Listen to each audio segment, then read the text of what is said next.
raise hand function to indicate you would like to ask a question. When you are called on for your question, please unmute your line and state your name and affiliation. Good afternoon, Coach. If we could begin with having you provide an opening statement. Yep. Super excited to be here. Congratulations to all the teams that are here, and look forward to tomorrow night. We'll open up with questions for the student athletes. Nancy Armour, USA Today. Aaliyah Anzaya, over here. There's been so much talk and attention about this game, this Iowa-South Carolina matchup. I think people have been anticipating it all year. What is it like to be a part of that, and what does it say about the growth of the women's game that this is probably the most highly anticipated game at either one of the Final Fours? Yeah, it's really exciting. Just like you said, everybody has been talking about this matchup for a really long time now, but it's exciting that, it's happening in the Final Four. I think it's just a great game for women's basketball. I know there's going to be a lot of people in the crowd, a lot of people watching the game, and so it's just super excited to be in that environment. I just think that it just shows how much women's basketball is evolving, and people actually want to see us play. And luckily, it's two good teams playing against each other in the Final Four. And like Aaliyah said, I think a lot of people are going to watch it. I think it's going to do big numbers, and it's going to be a game that's down in history. We'll take a question to your left. Hi, Aaliyah. Maggie Hendricks from Bally Sports. I know that the WNBA draft is not at the front of your mind, but it is very soon. So I wanted to ask, what do you think you will bring to a team at the next level? That's a great question. I think my voice, number one, I think that I'm going to be a great communicator to the team. I think my post presence, I'm going to try and just continue to be that dominant post presence no matter who I'm playing against. We have a question in the front row on your right-hand side. David Cloninger, Post and Courier. Zaya, you and Caitlin played together on a Team USA, I believe the under-16 team. Just what do you remember about that matchup, and how has she grown, and how much are you looking forward to this matchup? Yeah, Caitlin has always been a knockdown shooter since I can remember, and she's also a great teammate. I think we played together 2 years. It was 2 years. All three of us played together. But she's definitely a knockdown shooter. But her game has grown tremendously in a lot of different ways, and I can't wait to see it. She is great. Question to your left. Jen Hadfield with The Next. For both of you, from the outside, it can look almost easy to do what you've done, go undefeated so far, because you guys make it look easy at times. But I'm just curious, what are, one or two challenges you faced along the way to get to this point? I think just bringing it every single day. That's a huge challenge, and not a lot of people can do it. To be able to come into practice every day and know that you have to set the tone. You can't take any shortcuts. You can't take any breaks. And it's very hard. A lot of people don't understand how hard it is to be at the top. It's actually harder to be at the top than anywhere else, I believe. So, like I said, you got to always keep your foot on that gas, and you have no time to take breaks off. I also agree with that part, but then also just continuing as upperclassmen, bringing the underclassmen along with us, that you want them to know that they can be confident to shoot their shot in the game, just be confident and ready when their name is called. Question for Kareem. You can go ahead. Kareem Copeland, Washington Post. This one's for you, Aaliyah.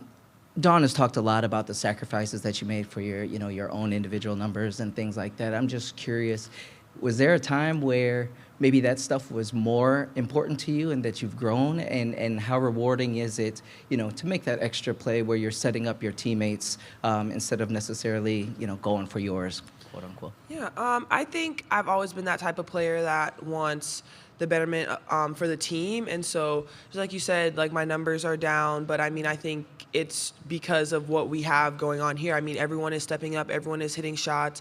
I think everything is being carried equally, and it's really good. If I could do it again, I would. Maria McElwain, Philadelphia Inquirer.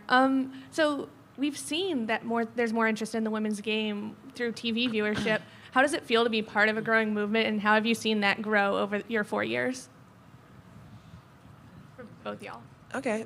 It feels really nice. You can always think about people making negative comments about women's basketball, women's sports in general, but it's proof that the numbers are going up. Everyone is excited to watch the women's game. Everyone is buying their tickets to travel to watch their favorite players, watch their favorite team. And so you can't really deny that people are interested in watching women's sports. And so it's just really excited to be part of the generation that's continuing to help it grow.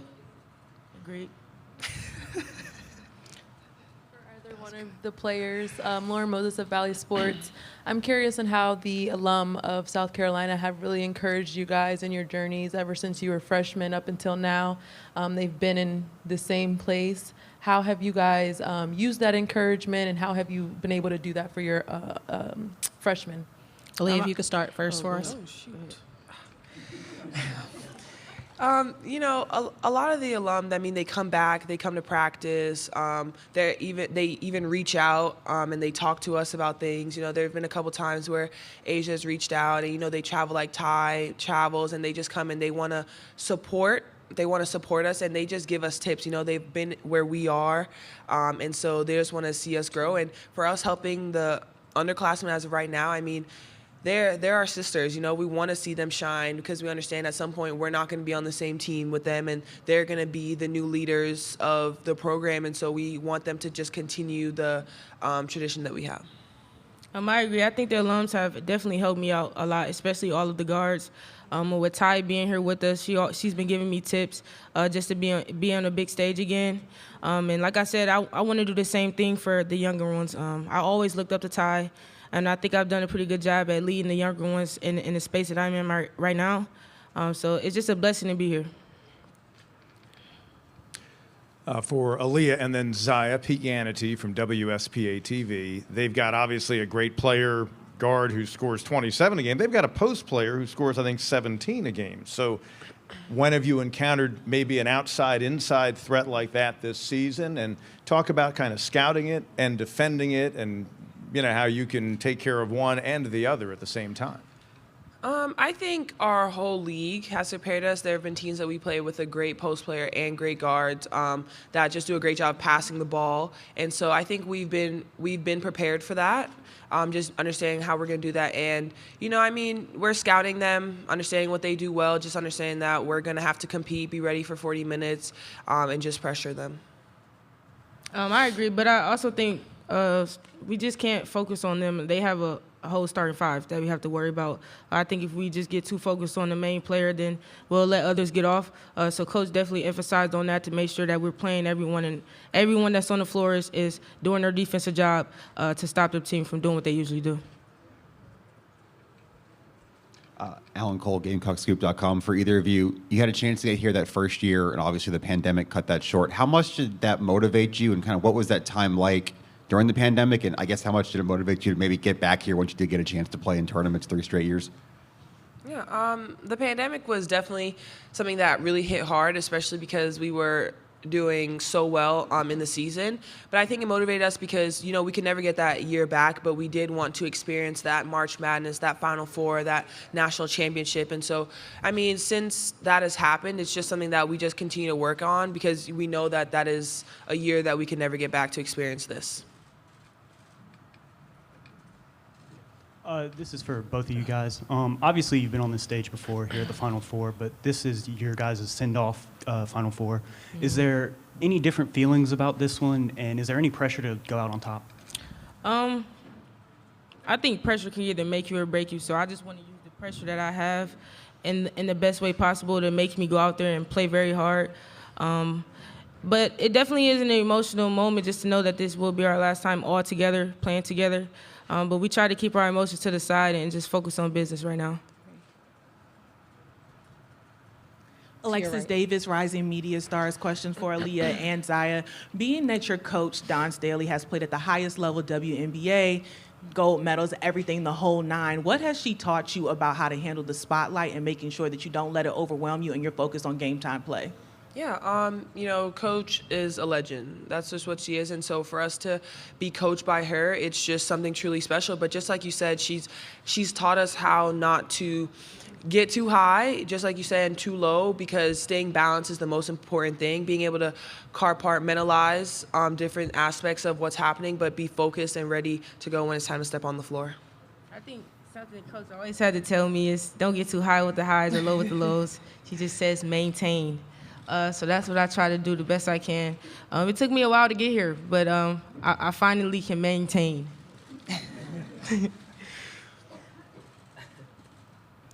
To your right.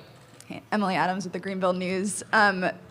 You guys, this program won its first national championship in this arena when you guys were being recruited. Do you guys remember watching that game at all, and kind of how much of an influence did seeing them win that title have on your decision to come to South Carolina? Yeah, I definitely remember watching that game. I'm pretty excited. Thinking about my decision and that game specifically, I think just overall what South Carolina's about, you know, them winning a national title was pretty cool because I knew that I wanted to also do that and play under Coach Staley. I think after I watched that game, I told my dad, like, I want to go there, I want to go there. So, but of course I had to weigh out my options. But when I saw them win a national championship and just seeing the type of person Coach was and the players that she was recruiting, it definitely made me want to come here. To your left. Jeff Linder, Cedar Rapids Gazette, either of the players. How much of a challenge is Iowa's pace and the speed that they play with? I mean, I think we also like to push pace. We like to get up and down the floor. So I think it could be a fast-paced game. I don't think we're going to look at it as a challenge because they like to get up and down the floor because we enjoy doing that as well. And our final question to the back and the right for the student athletes. For Aaliyah and Zai, Chaz Frazier, ABC Columbia. Sticking with the theme of the alumni, that 2017 team, have any of the people or the players reached out to you and gave you any advice since they played at this site and won the first national championship here? You know, just telling us to just compete. That's really what it is. Be ready because we're built for the moment. Same. Thank you, ladies. Thank you. At this time, we'll open up for questions for Coach Staley. Amanda, we'll start with you from front office. Hi, Amanda from Front Office Sports. I'm over here. Hello.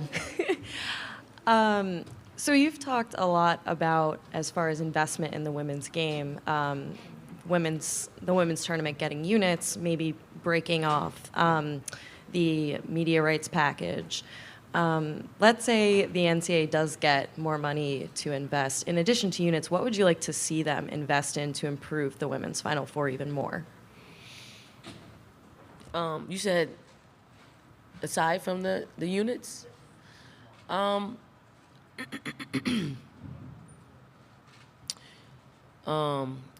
think we're moving in the right direction. I thought that being a part of 2 regional sites and how well that went off. I mean, I think the structure was there because that's what the men do. So that was pretty cool. The units are pretty big. Like, that's pretty big because that's the thing that's been weighing us down, meaning it costs a lot to bring all of these teams all around the country in the tournament. And you know, if we can bring millions into our athletics departments, I think it would help. It would help on our campuses. So it's a long-term effect, where, you know, if you're a football player, your experience is probably a lot different than a women's basketball player. I mean, we can all agree to that, because they're bringing in the money, right? And then if we're bringing in the money, our experience will be a little bit different. And then there are things that coaches won't have to fight for. They just happen because you're bringing in some money. You're not seeing the red always. So that's what that would mean. So it just will elevate the whole student-athlete experience from a women's basketball perspective. We're going to stay to your right, Coach. Don Nancy Armour with USA Today Sports. 2 completely unrelated questions. What makes Aaliyah such a great player? And then the second question is, you have been very visible in terms of using your platform. When and why did you decide that was so important? And what kind of message do you think you're giving to your players by being as vocal as you are? I mean, Aaliyah is an extraordinary person. So it starts there. Like, She's rooted in her faith. She has a incredibly beautiful family that they get it. they get it. They don't really take themselves too seriously. They got a praying mother, and she's got a great support system. So Aaliyah is allowed to be who she is. She's found herself at a young age because of the foundation that her parents built for her. And then, as far as using my voice, I think I've been asked a lot more questions because of our success. If you ask me something that people ask me nowadays, 12 years ago, I would probably give you my heart, what was on my heart. I think the platform has gotten bigger because of our success, and I'm asked a lot more questions. So I try to give people what they ask me from my own experience. It may not be for everyone, but it's from my own experience from being around the game. Coach, we're going to take 2 questions from your left. Hi, Dawn. Maggie Hendricks with Bally Sports. You have this outstanding group of seniors who, plenty of them will be going to the WNBA. What are they going to be bringing to the teams that get them? Our players are prepared. They're prepared for the rigors of the challenges of what the WNBA is all about. Whether that's, I think the biggest thing is they're mentally prepared for whatever a team needs, whether that's coming off the bench, whether that's being thrown in to being a starter, whether that's being able to communicate and pick up things fairly quickly, because the league moves very quickly. So the pace of the league, I don't think they'll have an issue picking up. And if you can pick things up, then you increase your chances of making a team and making an impact. Andrea Adelson with ESPN.com. First on, what do you see in the matchup with Caitlin Clark? And along those lines, have you sensed any extra motivation or juice from your players? Because she's already won a couple of Player of the Year awards, and I'm sure they believe that the Player of the Year is on your team. The juice is in the winning the national championship. Our players don't really care about anything else besides that. So I think we are, again, we're strong in our beliefs and what we do and how we've done things. And at this point, we just want to win, and that's their approach. And I love them for that. They're not letting any one thing or any one person distract them from the goal at hand. You're back right, Coach. Hey, Coach. Pete Hannity from WSPA TV. When you won the first title, that was built with a lot of players from South Carolina, maybe more regionally. Obviously, this group comes from all corners of the globe. Talk about branching out. Was it just simply the success that got you on the radar, as maybe Zaya and Aaliyah alluded to?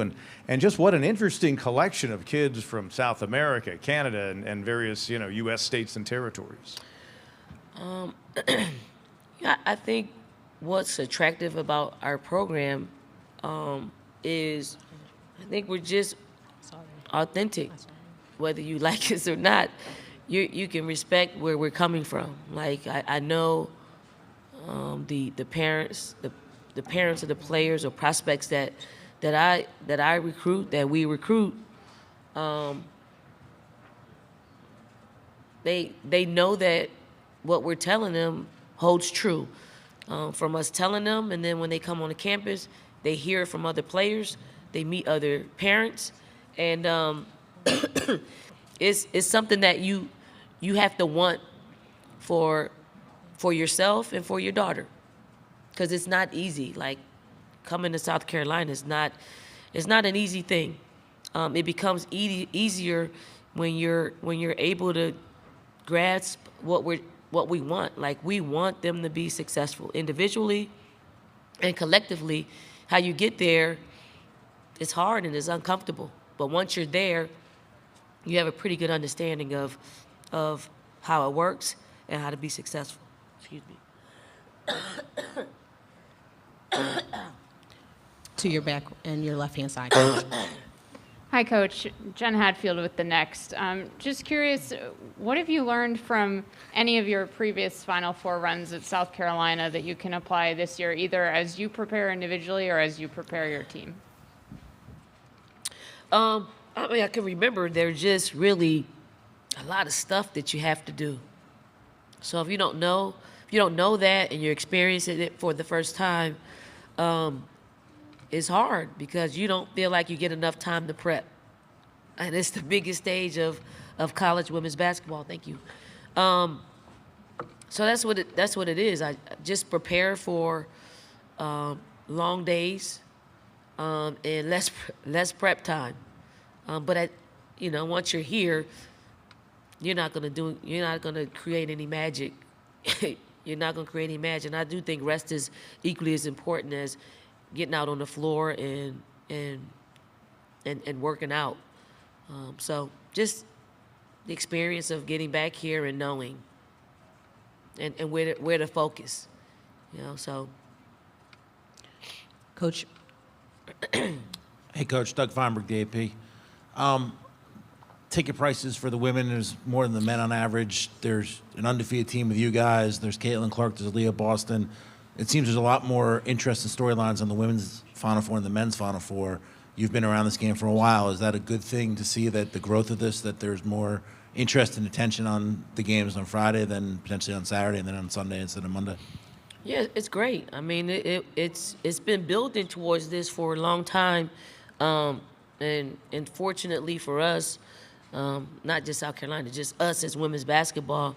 I mean, we got a lot of star power behind our sport, and it increases. You just mentioned two, but you got Angel Reese, you got Amore, you got Kitley, you got all these players who have been incredible, just incredible, creating incredible stories for our game, and I do think you all are telling them, and that's always a great thing. Hi, Dawn. Maria McElwain from the Philadelphia Inquirer. Couple of unrelated questions.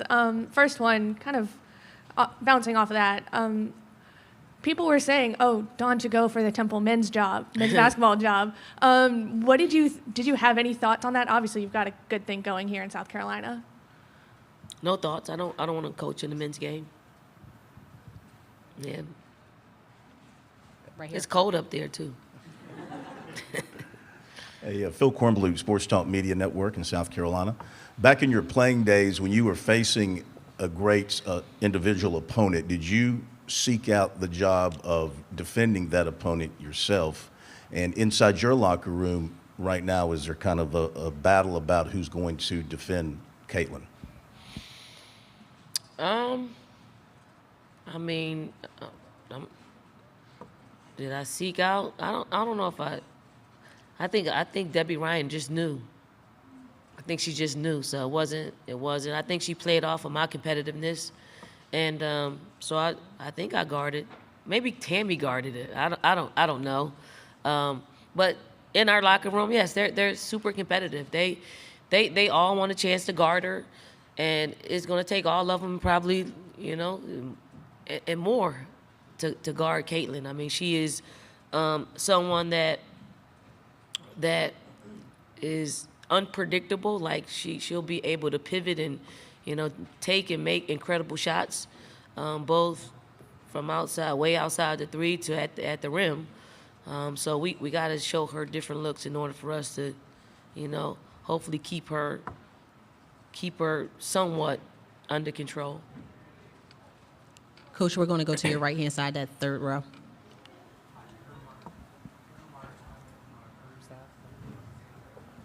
My question for you is, obviously there's a lot more growth in the game, which has been great to see. How do you feel like that's affecting the basketball? Like each year is different, right? But can you feel the difference compared to last year? Do the extra eyeballs watching on TV are, making your players a little nervous? You've been more focusing on that. How do you sort of maintain the same kind of focus and performance that you've been able to as kind of the interest grows?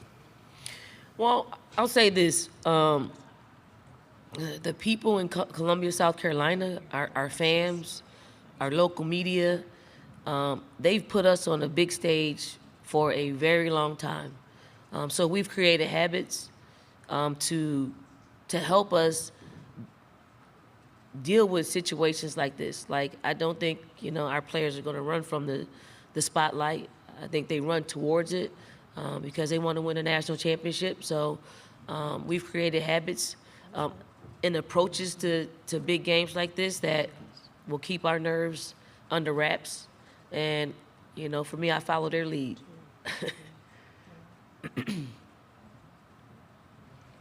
Hey, Don. Lakin Lippman with Fox Sports. All year we've kind of heard this, Caitlin Clark versus Aaliyah Boston debate. How important is a debate like that for the growth of the women's game and then to see it kind of unfold on the Final Four stage? I mean, anytime that you're able to talk about our game and talk about two young women who have been storylines throughout the season, I think it's great. I do think some people do cross the line at times because they're each of their fan base's favorites. But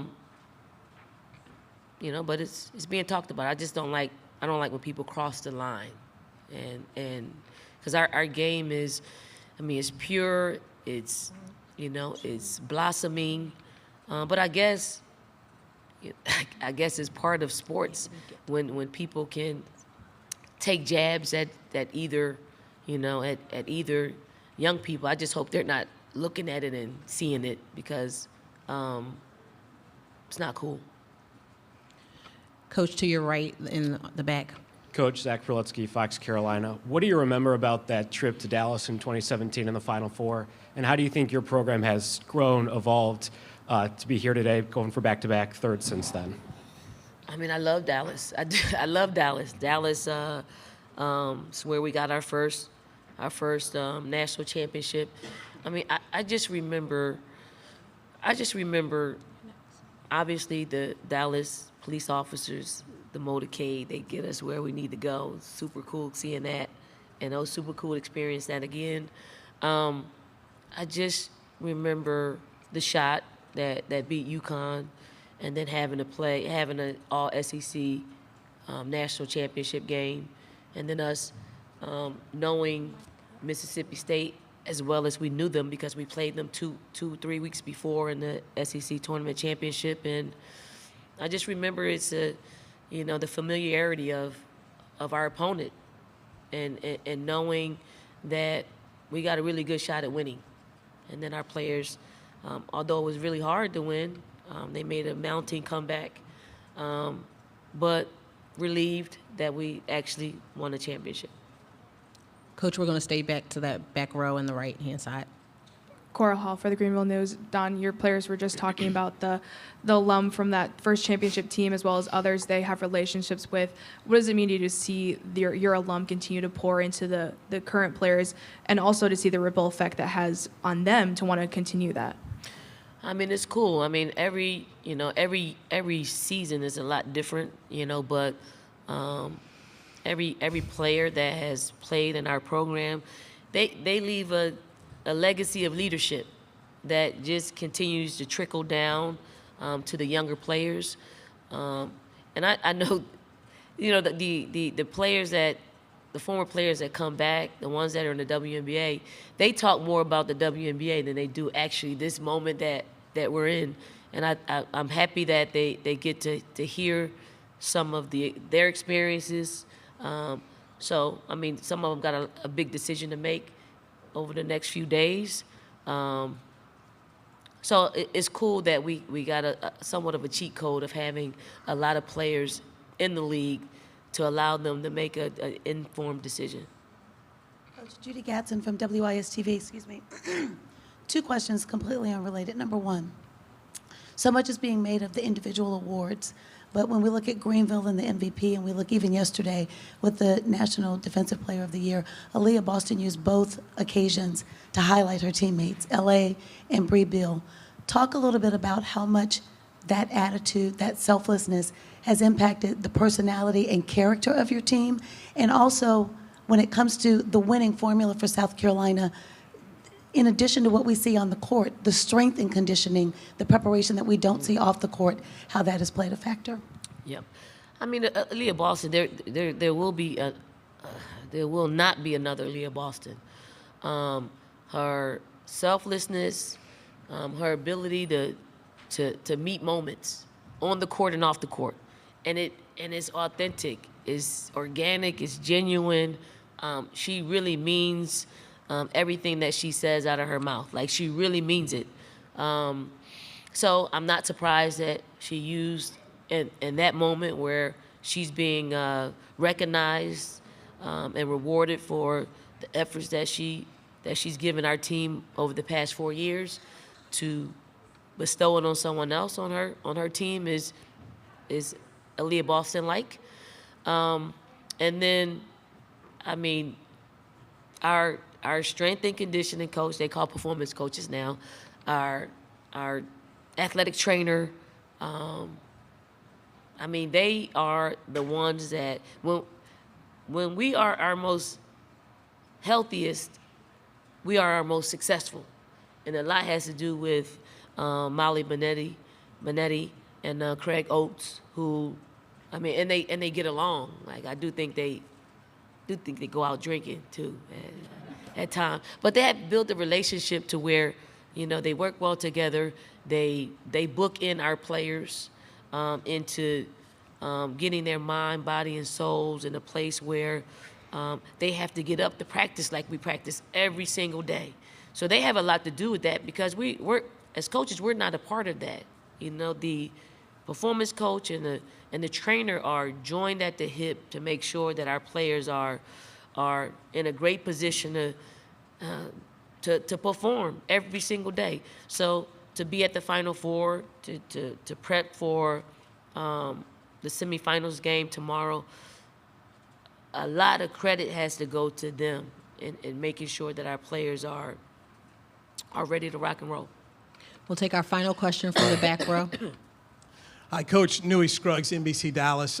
We're the same age, so I have followed your career from the time you played at Virginia, and I've always wanted to ask you, that great team that you were on with Tammy and Heidi, not winning it all, has that fueled you in terms of your success? Because you've won everywhere since, at all levels, as a player and a coach. I mean, it used to fuel me when we hadn't won. Now is, you know, I think basketball has a strange way of just looking out for the people who really do it for the purity of it. Like, I love basketball. I love what I do. And I do think I'm favored in a lot of God's favor has shined bright on my career.